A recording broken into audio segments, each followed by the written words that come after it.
Assalamualaikum warahmatullahi wabarakatuh. Alhamdulillahirabbil alamin wassalatu wassalamu ala asyrafil mursalin sayyidina Maulana Muhammadin wa ala alihi washabbihi asmin amma ba'du. Yang kita hormati bersama Bapak Ketua Umum Haji Suharso Harfa, juga Kiai Haji Mustafa Abdul Sirat, ada Habib Ahmad bin Idris Al-Habsyi, Bapak Sekjen, Mas kami, Gus Arwani Tomafi, semua pengurus DPP, DPW, dan DPC se-Indonesia. Di sini di pondok kami ada Gus Hakim Hashim, ada Ketua DPC P3, adik saya, Umam, Zaimul Umam, ada Gus Rosid, Sekjen, ada Mbah Wi, ini ada Mbak Janah, masih keluarga semua di sini. Saya diminta untuk tausiah merawat apa ini judulnya apa? Merawat persatuan dengan pembangunan. Sedikit cerita di beberapa polemik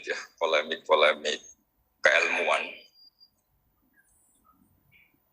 Ada satu antitesis bahwa pada akhirnya itu ya yang menjadi akhir dari perjuangan itu diantaranya kemenangan.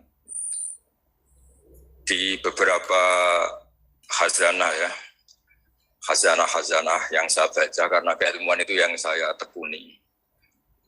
As-sholahiyah atau al-mulkiyah la tunafis sholahiyah. Jadi kemenangan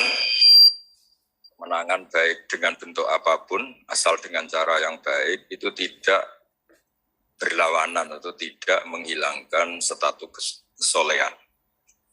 Jadi di antara sifat-sifat para nabi itu disebutkan Allah faqad atayna ala Ibrahimal kitaba wal hikmata wa atainahum mulkan azima.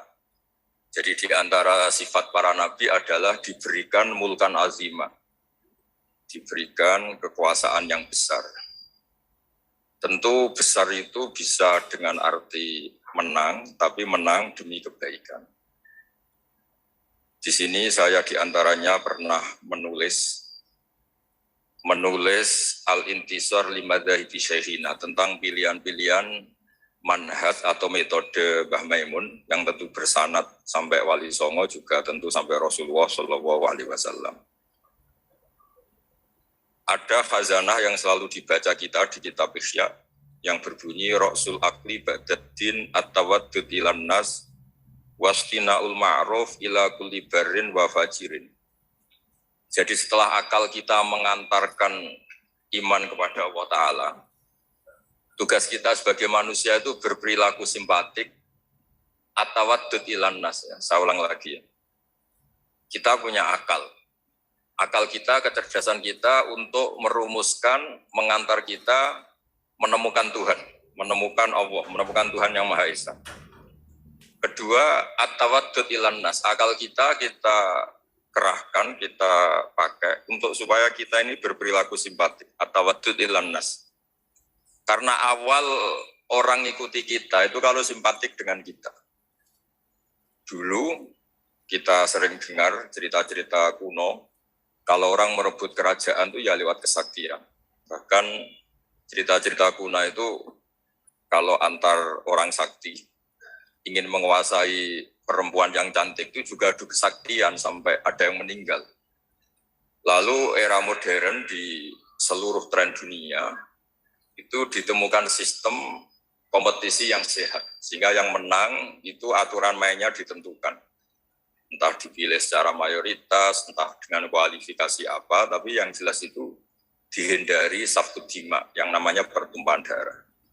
Jadi itu yang paling lama yang kita ikuti, disebut wa akhadna saqakum latasfiquna dima'akum. Jadi pertama yang harus kita hindari dalam kompetisi, jangan sampai ada pertumpahan darah.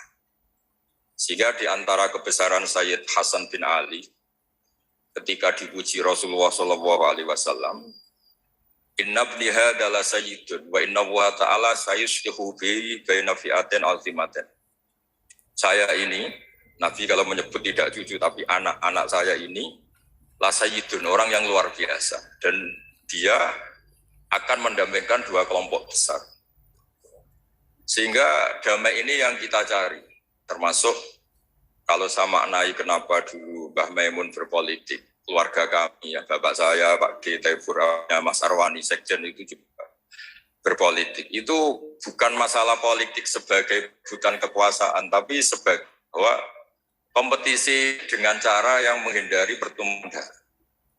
Kita punya cara untuk seni, ya kalau boleh dibahasakan seni merebut kekuasaan, tapi menghindari pertumpahan darah. Ini penting. Jadi kata kuncinya itu hindari sabkut dima, pertumpahan darah. Karena islah atau musolahah atau berdamai itu adalah sifat yang Rasulullah SAW memuji cucunya atau disebut anaknya yuslihu bina dan azimadan. Jadi bekerja untuk perdamaian itu diantara caranya dibikinlah cara kompetisi yang sehat, mendirikan partai, terus aturan yang menang begini dan yang kalah harus legowo, terus yang menang dijaga oleh konstitusi. Itu aturan-aturan yang disahkan oleh kaidah-kaidah usul fikih kita. Terus wastina'ul ma'ruf ila kulli barrin wa fajirin, dan berbuat kebaikan pada orang baik maupun orang tidak baik, fajir. Kita tahu dalam kaidah sosiologi al-insan abdul ihsan, manusia itu pasti budak kebaikan. Jadi kalau ada orang ya bisa baik bisa buruk, mentalnya belum jelas. Kalau sowan orang baik dimarahin terus, kalau sowan orang, kalau dolan ke orang buruk dijamu, dikasih makan, dikasih kopi gratis, sementara ke orang baik hanya dimarahin. Kira-kira bandulnya kemana? Pasti ke orang yang jelek ini. Karena manusia itu budak dari kebaikan. Al-insan abdul ihsan. Maka dibutuhkan legowo. Orang-orang baik ini juga harus baik. Wastina'ul ma'ruf ila kulli barrin wa fajirin. Berbuat kebaikan kepada orang baik maupun orang yang tidak baik. Ada sebuah riwayat yang diriwayatkan kitab Sahih. Itu luar biasa orang yang baik. Kemudian dia berjanji malam ini mau sedekah. Lalu sedekah itu dikasihkan kebetulan kepada zaniyah, kepada orang yang kurang baik. Geger. Karena orang baik kok bersedekah sama orang yang kurang baik. Tusuddiqa ala zaniyatin. Ada yang baca tasoddaqa ala zaniyatin. Setelah gunjingan belum selesai, malah dia sedekah lagi ke sarik. Sarik itu ya kira-kira maling atau copet. Geger lagi orang baik kok bersedekah sama copet. Ketika gunjingan itu belum selesai, malah dia bersedekah lagi sama al-ghani, orang yang kaya. Geger lagi kan sudah kaya kok disedekah. Lalu di riwayat hadis sahih itu dijelaskan Allah ngapresiasi perilaku orang soleh ini. Lalu logikanya sampai perempuan tadi nakal karena nyari uang, maka dia tak uang supaya tidak nakal lagi. Sampai copet itu nyopet karena nyari uang, maka dia tak kasih uang supaya tidak butuh nyopet lagi. Sampai orang kaya tidak mau sedekah karena dia belum pernah merasakan nikmatnya dapat uang yang nggak usah kerja. Terus dia senang. Terus dia akhirnya bayangkan orang lain juga senang kalau tak kasih uang tambah lewat apa? Kerja. Artinya begini, jangan kira dulu semua orang soleh itu terus menciptakan komunitas soleh. Enggak. Orang soleh dulu itu punya hati besar untuk berkompetisi mengelola supaya juga simpatik di depan orang-orang yang tidak soleh. Sehingga di antara kelebihan Rasulullah SAW itu musuhnya saja percaya. Sehingga beliau disebut Al-Amin. Musuh-musuhnya itu kalau titip uang itu sama Nabi, karena Nabi itu Al-Amin, nggak mungkin khianat. Jadi semua cerita Nabi itu mesti dimulai dari ukuran itu musuhnya saja percaya. Karena Nabi terkenal tidak mungkin ingkar nopo janji. Ini penting saya utarakan dalam konteks Indonesia. Jadi dulu tradisinya orang-orang soleh itu yang ngelola orang yang macam-macam, supaya yang tidak soleh itu ikut soleh. Tapi yang jelas tidak memposisikan bermusuhan atau berhadap-hadap. Ini penting menjadi kearifan bersama. Sehingga di kitab saya ini di beberapa riwayat disebut wastina'ul ma'ruf ila kulli barrin wa fajirin. Jadi di antara ciri utama orang-orang baik adalah berbuat kebaikan dengan siapapun atau kepada siapapun. Lalu berikutnya ada cerita tentang Ini saya baca Arabnya mungkin supaya nanti dikoreksi oleh yang menekuni ini. Dalam kitab Khilyatul Aulia, Sufyan bin Uyainah ini termasuk gurunya Imam Syafi'i. Karena Isa wa Yahya alaihi wassalam ya'tiyanil qaryah, fa yas'alu Isa an syirari ahliha, wa yas'alu Yahya an khiyari ahliha. Faqala lahu Yahya lima tanzilu ala syirarin nas, qal inama ana tabibun udawil mardo. Ini dalam kitab Khilyatul Aulia juz 1 halaman 323. Naskah ini saya tulis ketika Mbah Mun masih sugeng dan sering saya konfirmasikan, saya mintakan fatwa istifta ke beliau, minta istirsyad. Nabi Isa itu seperiode dengan Nabi Yahya. Nabi Isa itu bawaannya sering kumpul orang macam-macam. Jadi orang macam-macam itu tidak musuhnya orang soleh. Jelas. Orang macam-macam itu tidak musuhnya orang soleh. Nabi Yahya itu kalau ke kampung-kampung suka kumpul yang soleh-soleh. Karena kumpul orang soleh itu enak, nyaman. Kalau Nabi Isa enggak. Beliau itu kumpul sama orang yang macam-macam. Terus ditanya, lima tanzilu ala syirorin nas. Kenapa kamu hidup atau membina komunitas yang syirorin nas, orang-orang tidak baik? Terus kata beliau, innama ana tabibun udawil mardo. Saya ini ibarat dokter. Di mana dokter itu yang mengobati yang sakit. Jadi kalau kita mau menemukan obat untuk pandemi tertentu, tentu kita meneliti daerah yang jadi sentra pandemi, bukan daerah yang sehat. Tapi apapun itu, yang tekanan kami di sini adalah kita harus punya tradisi bahwa tidak memposisikan saudara kita sebangsa, senegara, karena kondisi berbeda, terus itu posisi kita musuh, itu yang harus kita hindari. Karena kita ini saudara, seiman, kalau tidak seiman ya sebangsa, senegara, kalau tidak ya sekemanusiaan. Sehingga ini penting sebagai dalil ketika Nabi Isa ditanya, kenapa lima tanzilu ala syirorin nas qol inama ana tabibun udawil mardo. Saya ini ibarat dokter, di mana-mana dokter itu yang mengobati orang sakit. Terus ada sahabat yang pilihannya itu tegas. Walhasil saking tegasnya itu ditanya sama sahabat lain namanya Abdurrahman bin Auf, yang keras namanya Sayyidina Umar. Ketika ditanya, Sayyidina Umar jawabnya itu unik. Ya Abdurrahman, wawah laqad lintul linnas hatta khasyitu wa fillah. Summa stadadtu alaihim hatta khasyitu wa fi syiddah. Fa'inal makhraj. Faqama Abdurrahman yabki yajurru rida'ah yaqulu biyadihi uffillahum ba'dak. Jadi saya beri analogi. Kalau kita punya keluarga yang nakal sekali. Misalnya perempuan yang sering pacaran, seenaknya nakal sekali. Kita sebagai keluarga, sebagai orang tua atau paman atau pakde, pokoknya keluarga. Kalau Anda terlalu keras, maka ponakan Anda tidak pernah main ke Anda. Anda tidak punya kesempatan bina dia, karena Anda terlalu keras. Dolan ke Anda aja nggak berani. Tapi kalau Anda terlalu lunak, maka dianggap melegitimasi dia pacaran. Dia main ke rumah kamu dengan cowoknya, tidak kamu tegur, macak yang nggak benar, tidak kamu tegur, pakaiannya seronok, tidak kamu tegur. Maka dia mengira, wah Pak D saya yang diai membiarkan saya, itu dianggap legitimasi.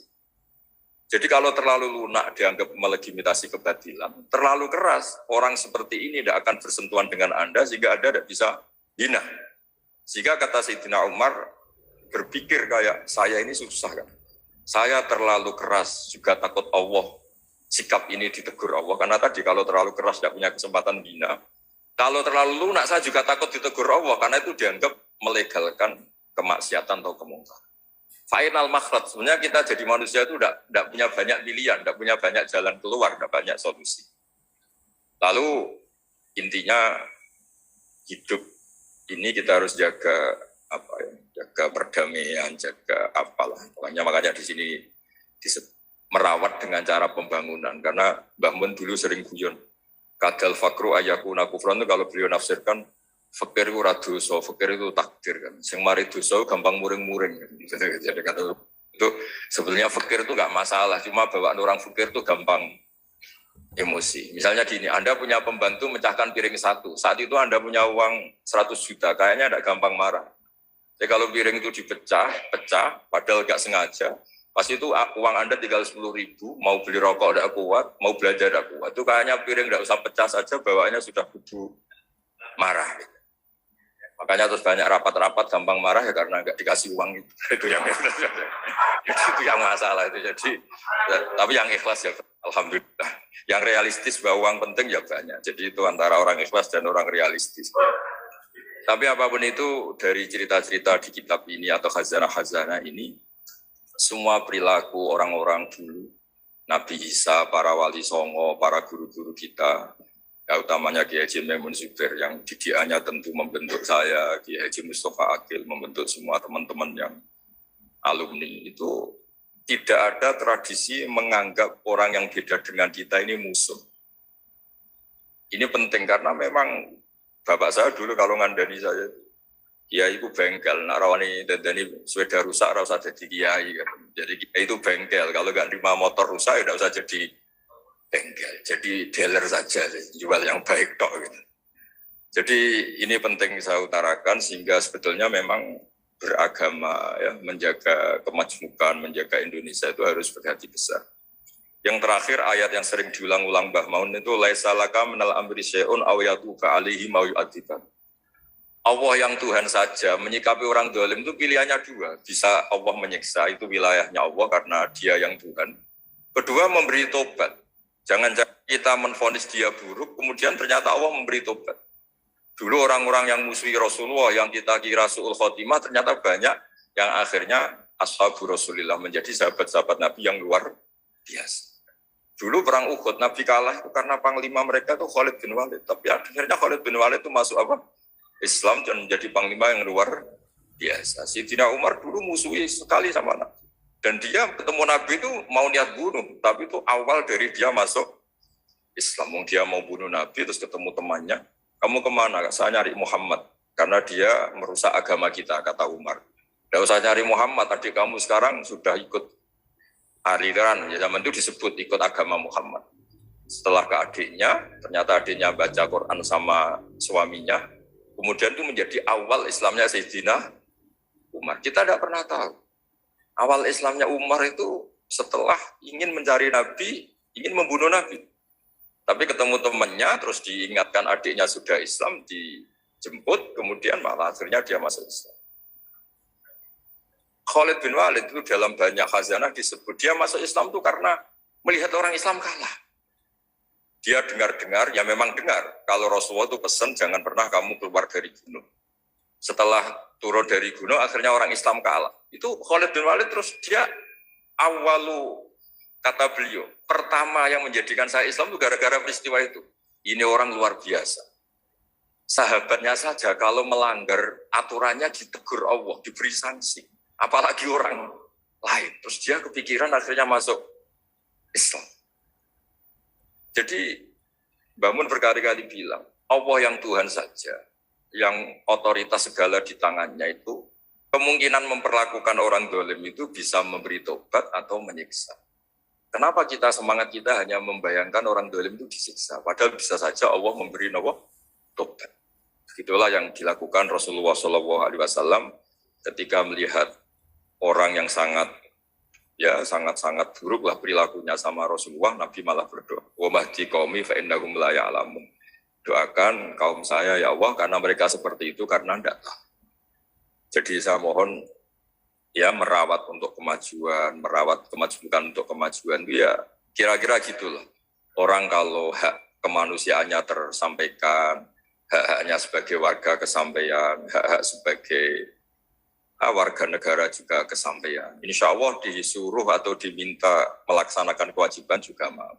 Kita tidak perlulah tahu urutannya, diberi haknya dulu baru diwajib-wajibkan apa diwajib-wajibkan dulu baru diberi haknya. Itu nanti kalau debat terus selesai. Yang jelas saya mohon semuanya biasa mendengar. Saya sering ditanya, Gus kok jarang datang di rapat-rapat penting. Saya mesti bilang analogi gini, kalau ada menteri rapat ketahanan pangan, ya bagus. Tapi yang Pak petani-petani tidak usah rapat nanam padi, itu sudah di atas rapat. Karena barokahnya nanam padi otomatis ada ketahanan apa? Pangan. Daripada rapat terus tapi nggak pernah nanam padi. Ada rapat, mempertahankan mazhab ahli sunnah wal jamaah rapat terus. Saya tidak pernah rapat tapi baca kitab terus tentang ahli sunnah wal jamaah. Makanya ini ada bahwi rapat terus kemajuan P3, tapi tidak pernah turun ke bawah. Orang mau P3 sih didelok ya kiai-kiai itu. Ya ini P3 melek P3, bukan karena hasil rapat. Ini kebetulan gue biasa mawon. Maksudnya cara kula niku ya sing rapat ya monggo, tapi sing langsung aksi gitu monggo. Karena ya tadi dalam dakwah itu pilihannya banyak. Saya kira demikian, ini khazanah yang saya terima ya, saya serap dari ajaran-ajaran Kiai Haji Maimun Zubair. Memang beliau itu sering cerita gimana menghadapi orang-orang yang beda pendapat, beda kultur, supaya kemasmukan ini terjaga secara baik. Karena kalau sudah terjaga secara baik, itu kita bisa hidup damai, karena di antara ciri kita adalah memang dari dulu-dulunya, saya ulang lagi, dari dulu-dulunya kebaikan itu harus kita jaga. Masyhur itu di hadis-hadis tentang hakul jiron, ada tetangga yang punya 3 hak kata Rasulullah, yaitu dia tetanggamu, dia seagama dengan kamu, dia keluarga kamu, berarti punya berapa? 3 hak. Ada yang punya 2 hak saja, dia seagama dengan kamu, dia tetanggamu, tapi dia tidak sedarah sekeluarga dengan kamu. Ada 1, tapi tetap punya hak, yaitu dia tetangga kamu, senegara dengan kamu, tapi ya tidak keluarga kamu, ya beda dengan agama dengan kamu, tapi tetap punya 1 hak. Dan semuanya ajaran kita adalah waqulu linnasi husna. Jadi saya kira demikian. Mohon maaf. Assalamualaikum warahmatullahi wabarakatuh.